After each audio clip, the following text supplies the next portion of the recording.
So how do you actually know if you have a problem with the thermostat or some other issues with the system? And that's pretty easy to find out. Let's say it's a summertime and the temperature inside your home is at 79 degrees and you want to cool it down. So you lower the temperature, let's say to 75, keep it on cool, and the fan in auto position.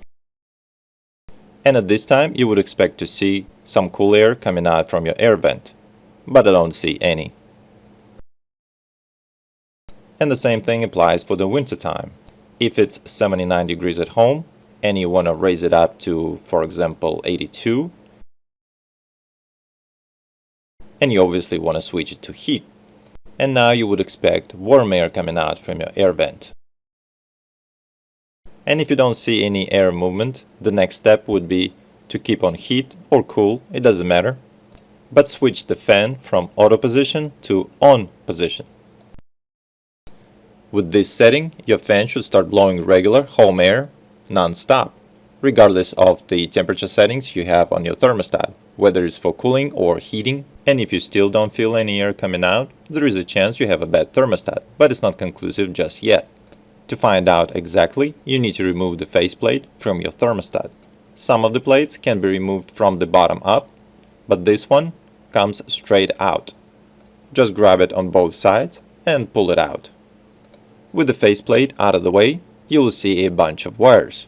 You may have more or less wires connected, so I'll walk you through it.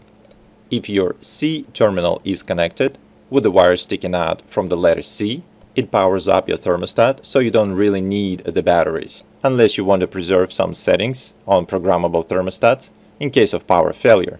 However, if you don't have C terminal connected, you must use batteries. And those batteries must be fresh to properly operate the system. And if you haven't replaced them in a while, buy a brand new ones from the store, and that may fix your problem. If the new batteries didn't solve your problem, or you have C terminal connected, then you can try to jumpstart your system bypassing the thermostat with a short insulated jumper wire, which you probably don't have laying around, so you can make it yourself out of paperclip. Just make sure it's made of metal and it sticks to the magnet. Straighten paperclip out and use some kind of insulation in the middle of it. The best insulator would be an electrical tape, but if you don't have it, I'm sure you can come up with something else. Cut the tape a little bit shorter than the wire and roll it into the wire. And that's how you create a homemade jumper.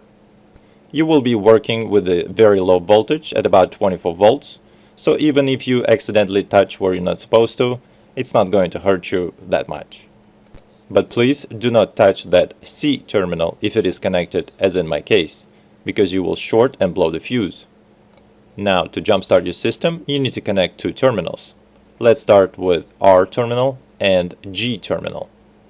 Simply touch and hold those two screws. Or you can go from the top, which I find a little bit more convenient. R terminal is for power, G terminal is for fan. Press and hold, do not wiggle it around, you want constant contact. After connecting these two terminals, the fan should kick in and start blowing air. And if you don't see any air coming out after a few seconds, that means your thermostat is good, but you have some other problems with the system.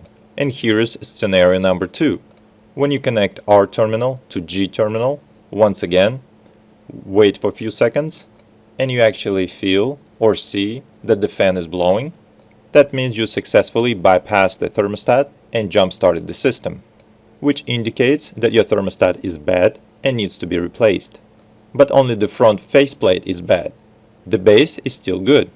And if you want to save some time, you can buy exactly the same model that you have right now and simply slap a brand new faceplate on top of the old base.